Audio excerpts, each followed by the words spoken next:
Hi, I'm Tom Stephenson, and welcome to Construction Business Management Tips. This is the third video in this series where we're looking at construction business failures and the reasons behind construction business failures. The thought is that if we can identify the typical reasons construction businesses fail, we can take steps and actions to prevent that from happening. So if you're running a small construction business to a medium or large construction business, this can give you some food for thought in the areas of what causes construction businesses to fail. And you may see some little seeds of ideas throughout these videos. So let's take a look. This is we'll start with number 9 because we've done the first 8 in the previous 2 videos, and I'll leave links to those in the description so you can always go back and check them out. All right, so not handling change orders properly. Well, this is a topic that I could spend, and I do spend days on when I do my consulting and training with construction companies. You know, change orders are difficult to deal with. There's a lot of things that goes on in construction. Some change orders, they add value to the client. The client's quite happy about them. You know, like they want to add something extra and it's very clear. They know there's going to be a cost associated with it. And then there's other things that maybe it was a design error or they changed their mind on something and they got to tear something out to get what they want, and they really don't see the value in it. Well, those are going to be a lot more difficult to sell and negotiate. And if you're not on top of it, they can actually get out of hand and make it very difficult for you to be successful.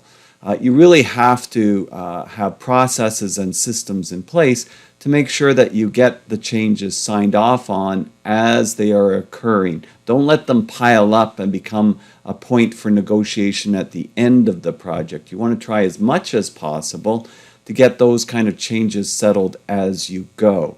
And it's a challenge, I will admit that, especially with some clients. But if you're not, they'll get out of hand and it'll be very difficult for you to be successful. The other thing is the cost of the changes. This ties into some of the other things that we talk about.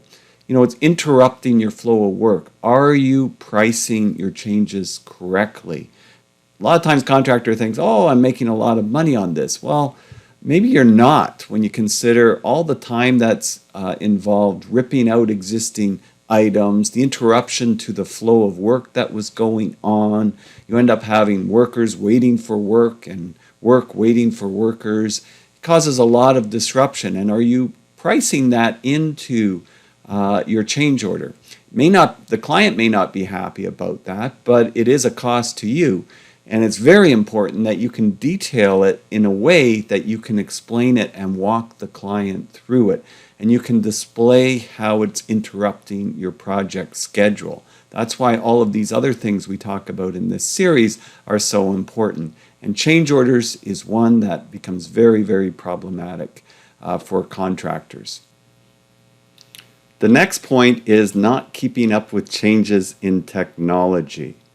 The world is changing very, very fast, and the construction industry is no exception to that. We've seen rates of change far exceeding anything that we've seen in the past. And if we're not keeping up with those changes, then as contractors, we're going to be left behind. And we don't want that to happen, but it does happen a lot. The level of complexity on our projects has really gone up over the last 20-25 years. Our building systems are much more complex. They're integrated with each other. And when you think about infrastructure projects or institutional projects like hospitals, the level of complexity is through the roof. Test and commissioning requirements, all of the methodologies that we use on these projects, if we're not careful, it'll take us longer and we won't be competitive in our pricing. It requires a lot of time and effort, and we need a very, very skilled workforce. So if you remember my previous video, I had Sophie in there who had all of these different skill sets. That's what we need to hire for in the construction industry. And we need to make sure that we have highly trained people so that we can keep up with these changes. It's very, very rapid. We are not using past technologies like fax machines, I hope. And, you know, laptops, tablets, cell phones, You think about cloud technologies, currencies even changing with all the discussions on bitcoins, how we transfer funds. It's an endless parade of change. Our scanning softwares, our GPS systems, our total station equipment systems, everything is advancing very, very rapidly. And so we need to make sure that we're using the right tools for the job, and also that we're not jumping on the next shiny object or the next bleeding edge technology. You got to make sure that if you're going to focus in on some of the changes that are taking place, you're focusing in on the correct changes, or at least ones that you believe have the most likelihood for success and advancement in construction. So I'm not saying, with not keeping up with changes in technology, that you're jumping on the first thing that comes out. You want to be a little bit cautious of that, because I think that can also cause some ripple effects with construction businesses. But at the same time, you're not going to be a laggard in the industry. You want to be not necessarily the early adopters, but very soon after that, so that you can definitely take a competitive advantage from most of the field. And construction has been kind of notorious in this area for not keeping up with technology, or not advancing it as fast as other industries and other sectors. Well, that time is now past. The time for improvements in technological advances and methodologies is here, so you need to take advantage of it. Number 11, not keeping busy enough. Well, one of the problems we have if you're a smaller business in construction is you get too much focused in on working in the business and not on the business, because you're on a project and you're very small and you can't delegate to other people because there aren't as many other people to delegate to.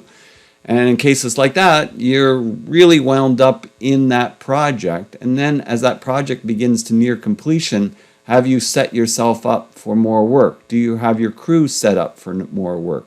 Because if you're going to interrupt the workflow with your crews, then they're going to look for work somewhere else, especially the better individuals. Construction's a very, very busy industry, and it's hard to get good people. So you want to make sure that you've set the business up well, and that you're always in pursuit of more work. Even though you're busy right now, you've got to keep an eye to the future, so that when this project finishes, you have another one in the system ready to go, and that you have a consistent flow to your work. That's not always an easy thing to do in construction. It gets very complicated in that respect.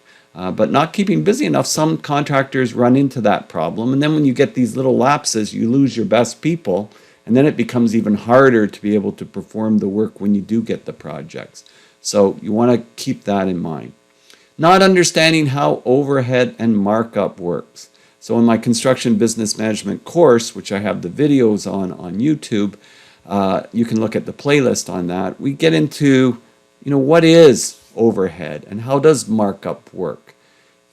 Smaller contractors often don't realize all the extra costs that they have in doing the projects. They're very good at looking at, this is the direct costs for this project. These are the materials I need. This is how long it's going to take. But do they realize the vehicle they're driving in, every mile or kilometer you put on that vehicle, it's wearing out.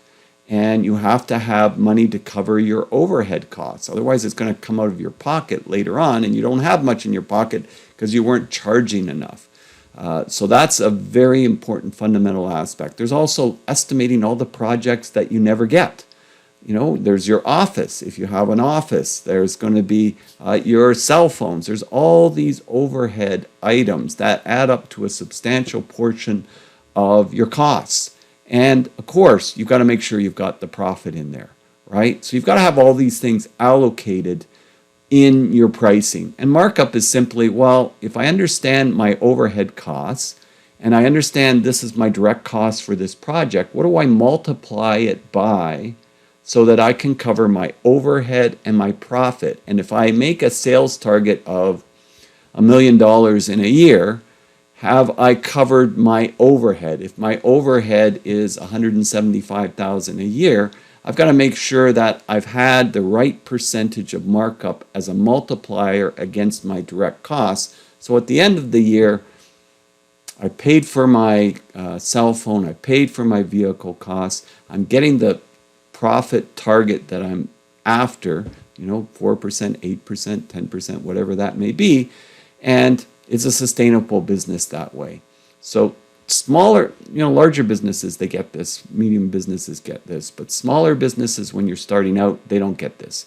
And it's fair because you started in a trade, or likely you're very good at that trade, but you don't have a business background. This is the area that you've really got to dive into to make sure that you're covering your costs and the value of what you charge. We talked about do you know what your value is in one of the previous videos. So not understanding that, make sure that you understand. You can take a look at this, maybe freeze this slide, take a good look at it, walk through it, but this is basically how the markup works as a multiplier. Take your yearly sales, divide by your yearly cost of sales, and that'll come up with your markup as a multiplier. And so it gives you a good idea of what you need to do or what you need to shoot for markup. So those are the 4 areas that I wanted to talk to today. These are the list of ones that we've already covered. And as I said, I'll leave links in the description down below. Cash flow, growing too fast, too busy, not competitive enough, no or poorly understood contracts, not pre-qualifying your clients effectively, taking on a bad project. We define what bad means.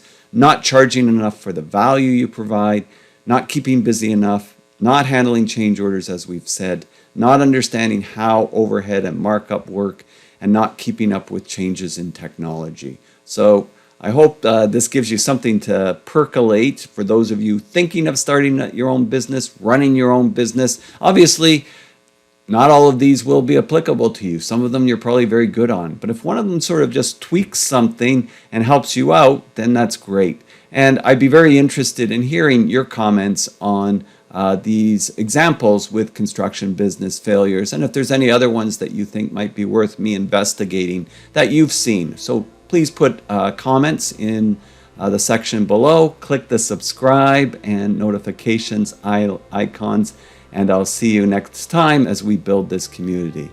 Bye for now.